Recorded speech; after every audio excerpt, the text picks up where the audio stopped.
I'm a huge advocate for therapy. Where you can, how you can, if you can. If you have to make a sacrifice, invest in therapy. Even if you feel, because a lot of people say, I don't need it because they're getting on. You'll be surprised what you might learn about yourself if you went to therapy. And therapy is not a sign that there's something wrong with you. It's actually a self-investment on, let me figure out me. Why do I think the way I think? Why do I do this? But it takes for you to be introspective and figure out certain things about yourself for you to be like, okay, maybe I don't feel safe talking to other people, but let me go and see a therapist. Because that's a safe space. Whatever you discuss in there is going to be confidential. And that will help you understand yourself better and think of ways of how to manage things, or even guide people on how they can care for you, love you, connect with you. But you can't expect someone to figure that out if you don't even know. Do you see what I mean? Yeah. All right, you kind of jumped to my next topic. Sorry, the topic I had further down, but we're bringing it now. Great minds think alike. We're bringing it out. So like, yeah, in terms of mental health, then what do you think are the reasons why there's so many like barriers to like people in our community going to like receive that sort of support? According to statistics, there's a lot of black people within like mental health inpatient settings, and so like when you look at those sort of things and you consider the fact that not many people are willing to receive support still, why do you think that is? I think it's so many things. I think there's a mixture of stigma. There's a mixture of not knowing. You don't know what you don't know. There's a mixture of fear. There's a mixture of, do I relate to the people that are going to be giving me the therapy? There's not enough black therapists, males particularly, and this is a subject that's so dear to my heart. Like, I pray for our men, like in a different type of way, because there is not enough black male therapists. How do I relate to you? You're not even like I try to think, what could that man be thinking? So let's say you've got a black man and he's actually like, you know what, I'm actually going to get some therapy. They go look for therapists. There's different disciplines. Yeah. Let's just say psychotherapy. They don't find a black psychotherapist. Or they do find one, but you know what? He's booked up. He's booked up for the next year. We know psychotherapists long term. And I wonder, and I have heard some men say this as well. So I wonder if this is the case for other men. How do I relate to you? You don't know half of the things I go through just on the basis of our skin tones, our experiences. How do I relate to you? Firstly, because I've got to try and relate to you. I've got to try to connect with you, even from a psychodynamic point of view. Already, an unconscious dynamic is already happening. That might be difficult for that man to surpass on the basis of color of skin. And so I think sometimes it's that there's no one there to relate. Or you find a black therapist, but the majority, there's more women. And I think it can also just trigger a trauma for a lot of our men, a lot of our women, because predominantly, most of us have been raised in single parent homes. So mum's always been there. So there's the mother figure. But maybe your difficulty is not just about the mother figure. It's also the father figure. But how do I do that? So I'm not speaking from a psychodynamic point of view here. So I think relatability, stigma, fear. We're talking so much more about therapy now. So I think it's become a bit more normalized and desensitized in our community. Whereas before, it's like, you don't talk about that. It's like, something's wrong with you. And it's like, no, sometimes, yes, there is. And it's okay to not be okay. And I think that also needs to be normalized. That it's okay. Like, it doesn't make you a soft or moist or whatever terminology you want to use because you've gone to therapy. And I think it's that. It's almost a question to my manhood. Like, I wonder. I mean, you can answer that as a man. But for the women, I think similar things may also apply in money. Accessibility. Therapy is expensive. So, and we know psychotherapy is effective when you do it long term. 30 sessions, you're just getting in there, mate. You might need 3 years, 2 years, a year and a half, longer. Some people go on 5 years. It's expensive. But even now, even other therapeutic models that are being used is a lot cheaper, but it's still expensive, and it's a cost. It's a commitment. So, and this is not to say that our community don't have the money for it, but I think it'll be interesting to hear what other people have to say. But I think that's what it is. It's the stigma, it's fear, it's accessibility, it's relatability, it's knowing. I've had some people ask me, like,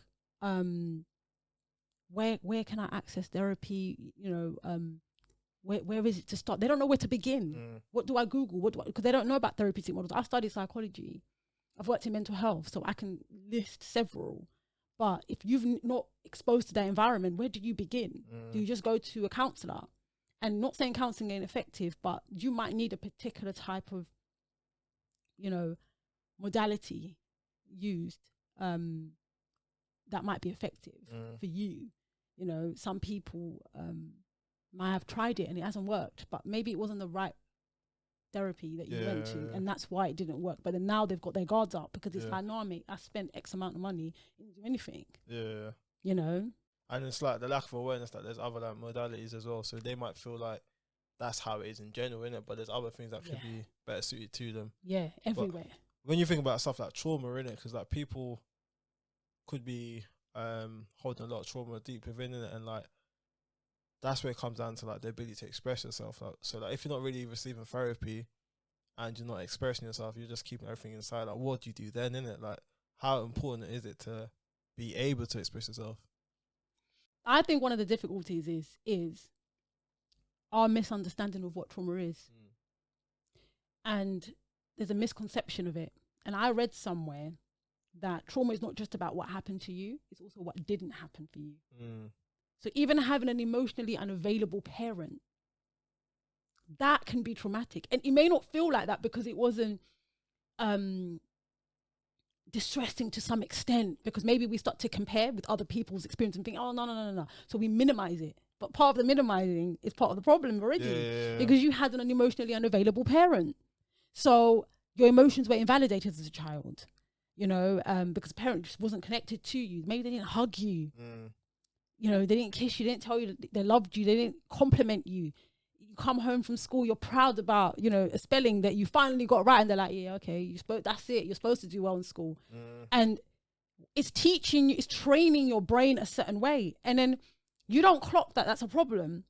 You get older, you get into relationships, you minimize people's achievements. To them, it's like, yo, I finally passed my driving test. You're like, okay. But maybe that was their 10th time, but because your achievements were minimized, it's not always that simple. This is the most basic way I'm trying to explain it, but sometimes you don't realize that was traumatic for you. So one of the things I always say to people, don't look at it, because as an adult, you're rationalizing it now. Oh, yeah. My dad was physically there, but emotionally unavailable, or my mum, or whatever the situation was, yeah? Don't look at it like that. That's you. That's the adult you trying to rationalize it. Or my parents had to work all the time because, it was tough. But you were left to meet your own emotional needs because your parents were always working. It was just you and your siblings. So maybe that day you was having a really bad day at school, but your parents were not there because they've been working all day, or they've come home and they're tired and they just want to go and eat and go sleep.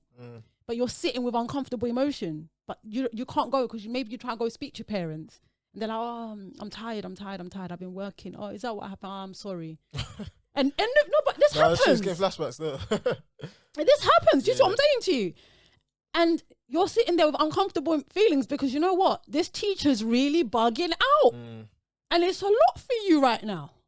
And you don't understand. And you need your parents to go into the school. That's a simple example of you meeting your own emotional needs as a child.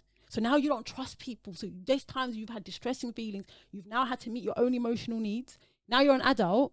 You don't understand when you get an emotional partner that wants you to hold their hand and talk through certain things. Because actually, this is intimacy, babe. You think, yo, come on, man, you're too clingy. But you're not realizing that actually, or you don't let anyone do anything for you. Someone wants to actually love on you. Like, how do I love you? How do I care for you? Like, you're going through something. The person wants to come to your house, support you, talk it through with you, pray with you, whatever it is, and you're rejecting of them, right? You might not see it as you're rejecting of them. They might interpret it that way because they're like, yo, I'm your partner. I want to be there for you. But you've learned to meet your own emotional needs because that's always been the case for you as a child. So now you sit there and till you feel better, then you can connect. Yeah, so like, based on what you're saying though, like how does someone actually overcome that then? Because like, you was talking about different avenues or like what it really is. Like you said how like there's different meaning to trauma for different people, innit? So like, how does someone actually get over that then? It goes back to our original discussion about being introspective. I think this is just my humble opinion, and maybe because I'm like this, but it's take time out sometimes and just, I'm quite an introverted person, or ambivert, shall I say. So I spend a lot of time being introspective anyway. Like as you get older, I feel like people should have check-ins with themselves. Sort of say like, okay, I'm here at this stage of my life. I like that sound of that though. Check-ins. Yeah, like this is as regular as you want, but it doesn't have to be monthly, weekly, daily. It can even be yearly or like every couple of years. Okay, these are the goals. Because with me, what I do is I set goals for myself. Some are long-term, some are short-term. But I check in. And even just to sort of say, what am I proud of? What am I not so proud of? Why did this year look like this? What were the difficult moments? Why were they difficult? I literally mentalize everything. So I think one way to kind of figure out these things is one, information, but two, spend time with you. Know you. No one knows you better than anybody else. And you only truly know yourself is the time you spend with yourself, looking within, asking yourself those questions. Once you've done that and you've kind of realized, because some things you may not know, and this is why I think therapy is a helpful space, because then it helps you make sense of what you've discovered. Why are you the way you are? Because like I said, if you're not into that field, you might not be able to make sense of it, but you just know that, hold on, I struggle to trust people. I don't let no one in. Why do I struggle to trust people? Why don't I let people in? Or why is it that when I'm going through significant life experiences where it evokes a lot of emotion, I prefer to go in a cave and deal with it myself? And that could simply be you don't trust anyone to meet your emotional needs because you don't know what that looks like. You just know how to meet your own emotional needs. But again, you may not word it that way. You may not even understand it in that way. You just know that I prefer to just deal with my stuff in it. Like, I just prefer to do me. But this is where now therapy helps, because then they will make sense of those behaviors, what that means, where it comes from, why you're like that. And once you now know, you then learn, again in therapy, strategies or ways of working through that, navigating through that. And the people that are for you, that care for you, that love you, that are down for you, they will be able to understand that as well. That look, sometimes I just need some time to myself to just figure out it's me, it's just me, it's not you.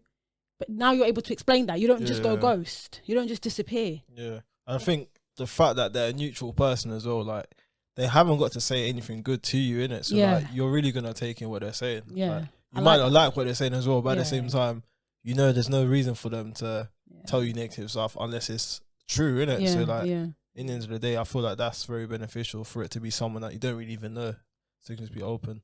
And the beauty about therapy is actually the therapist is just there to facilitate. Yeah, you're doing most of the work. You're doing the work. Yeah. Because you're bringing the stuff. They can't do anything without any information. You're bringing the stuff. Yeah. That's the beauty about it. So actually, they are kind of making an informed analysis. Maybe they'll look, it depending on the modality, they'll look at the way you're behaving or your body language or whatever. Some people use an integrated approach. Integrated meaning that mixed approach of different types of modalities. But overall, they are making an informed interpretation of what you're saying and making sense of it and using the information that they know based on the type of therapy you're having to help you make sense. And you might spend 3 weeks on just one thing. Yeah. You know, but that one thing is telling of so many things. And then it's like light bulb moments. Now it's like, oh, okay. Yeah. That's why this is like this. And this is why I believe in the context of relationships, romantic relationships, people need a period of singleness But I call it proactively single, not just passively single. Might need a little bit of passive singleness where you're just chilling, nothing too deep. But be proactively single. And being proactively single means different things to different people because we all value different things. But overall, part of that proactively single is figuring out reflect, like you said earlier on, reflecting on past relationships. Like, why is it that I keep attracting the same type of person? What is that? What is in me that's attracting them? Because people will be people. Yeah. And it's not a reflection of your value as a person, because diamonds, let's think of diamonds, yeah? Diamonds are beautiful. They're worth a lot of money. They're valuable, right? Everyone likes a diamond, whether they deserve it or not, whether they can afford it or not. They all like a diamond. But does that mean now, if you give that diamond for free, just say whoever gets it first come, first serve, you might get someone that can't afford it, right? So they're not gonna, the way they're gonna value it is gonna be a bit more different to somebody maybe that's put in the money. So the person that's put in the money is going to look after that diamond or whatever. It's the same thing as individuals, yeah? We are diamonds. Just because you keep attracting a particular type of friend or a particular type of romantic partner, it is not a reflection of your value, but what is it in you that's allowing those people to have that level of access to you? That's the work now. What is it about me? And then you will learn so much. Just asking yourself that question, you go down a rabbit hole, but actually the lights will start to turn on. And then you then learn about that. Even if you don't go to therapy, you might now make better decisions. Because you know, okay, I'm prone to attract this type of person, this type of friendship. Because it will happen in platonic and romantic relationships, even with family, right? You now make better decisions on the level of access you give to people and how soon. But I think it all starts with you being introspective. And well, I just got to click, man, because what you said was mad powerful. I can't even lie, man. And that's why my poem is powerful, because I speak about us being the next ancestors, and our children are watching us. We now know this information. Sometimes our parents didn't know. They didn't know. Like I said, you don't know what you don't know, so they couldn't equip us. We didn't have access to all this information as well. So teaching your children to to regulate their emotions, teaching them to understand their emotions, validating them, even if they're angry, yeah, you're entitled to be angry. But actually, before you're angry, anger is a secondary emotion. You're feeling something. You're feeling embarrassed. You're feeling sad. You're feeling disrespected. You're not feeling listened to. But that's what's happening. Help them understand their emotions.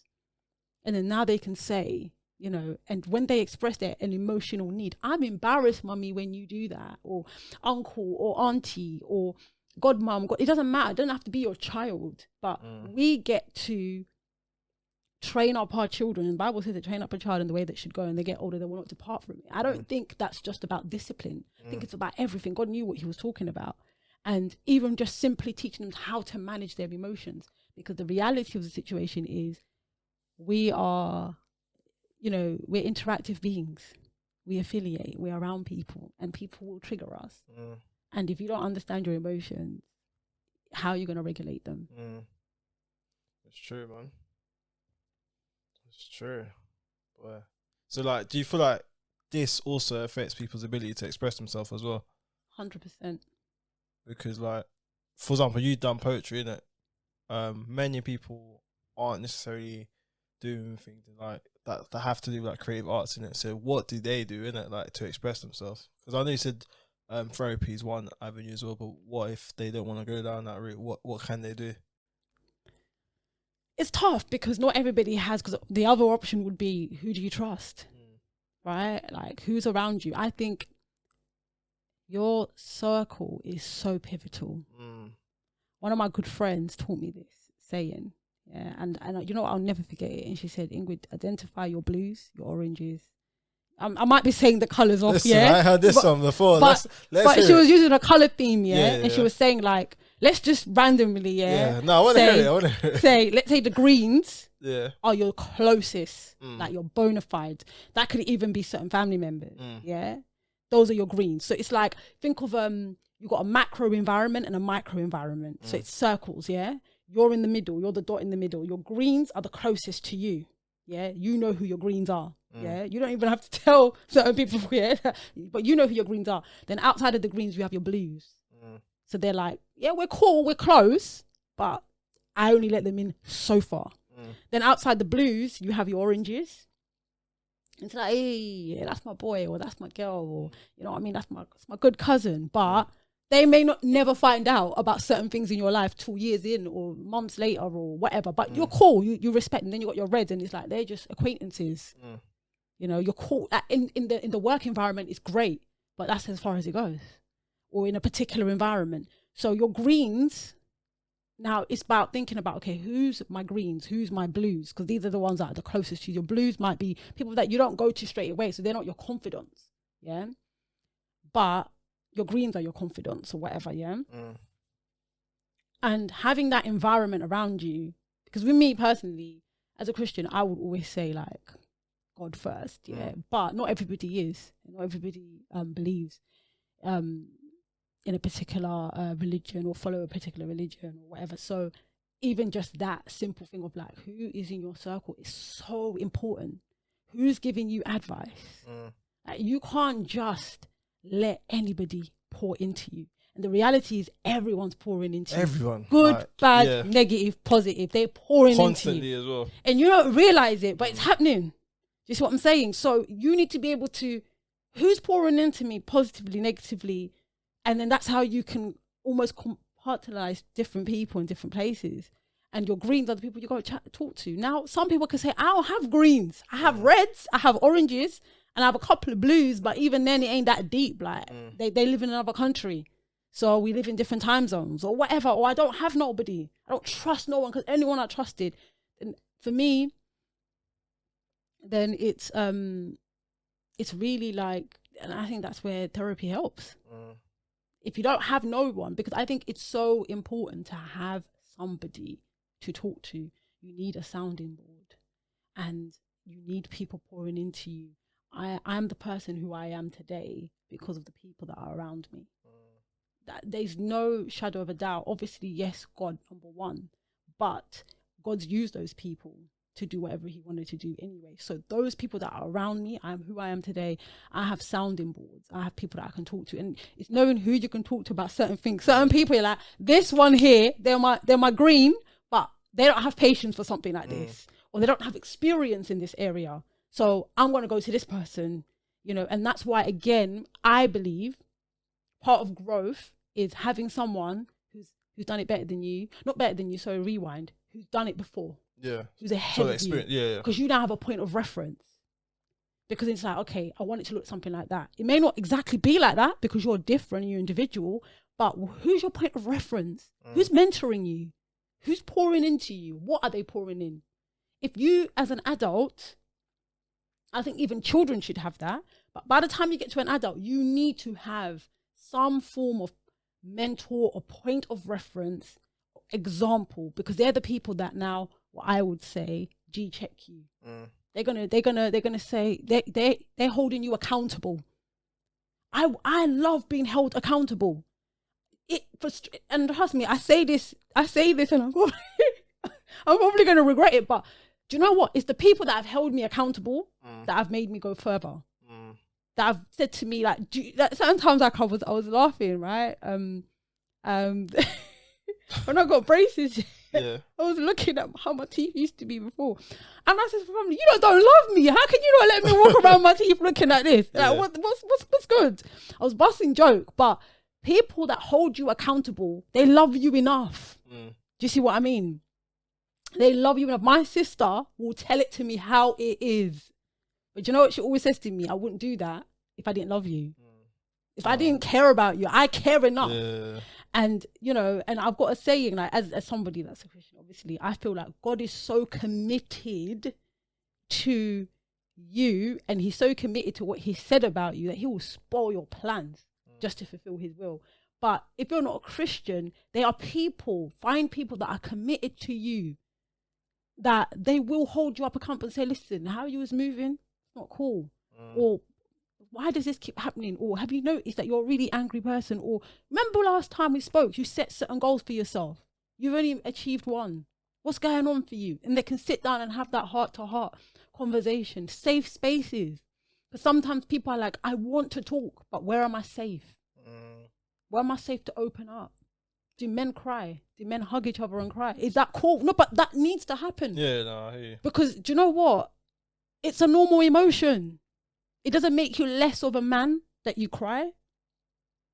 And people say, oh, you're emotional. No, but we're all emotional. Anger is an emotion. Sadness is an irritability. So what's your safe space? Identify a safe space. If you don't have one, try and create one as best as you can.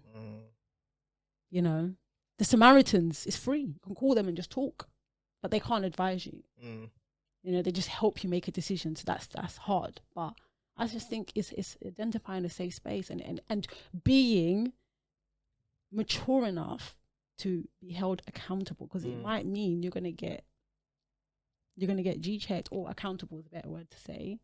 G-check as well, innit? You can mix and match in it, but I think everyone knows what that means. Yeah, you might get that, but they're the same person. Also, make sure that they also pouring love into you, and saying to you, and they're your hype girl, hype man. You know, they're celebrating with you when you do achieve that goal. You know, we don't have enough of that. Yeah, because you're right. If you're not getting the praise part to it as well, then it's just criticism. Yeah. Then it's it just feels like criticism, and it can reinforce the trauma as well, where you were always told you weren't good enough. But so you want a balance. A safe space has a perfect balance where even the smallest achievements, you can go to them and be like, imagine, listen, I did this. We need that, and I think in our community we lack that. I don't know the answer. There's several ways of looking at it, but we lack that. And I think it's so important. Do you think it's changing though? Do you feel like it's improving? I think people are becoming more aware. So it's definitely getting better because we have access to more information. People are being more open and transparent. And people are, you could say, is it less judgmental, or is it just because we have better knowledge? So we're not so I think sometimes people judge what they don't understand. Or they're just projecting. But I think people are now more free to be open. But where's the containing space? That's why I was saying that people are pouring in every day. No, you're right. 'Cause everyone's pouring, but now nothing's contained, innit? Like, yeah, that's the other thing. So it's about knowing you again, because then you know what you can tolerate and what you're not going to tolerate. You see what I'm saying? Maybe that friend could, before you used to chat, but because you've grown now, you're like, listen, I don't do that no more. That's not how I banter anymore. That person has to love you enough to accept that. I think you have to be prepared to walk away from some people as well.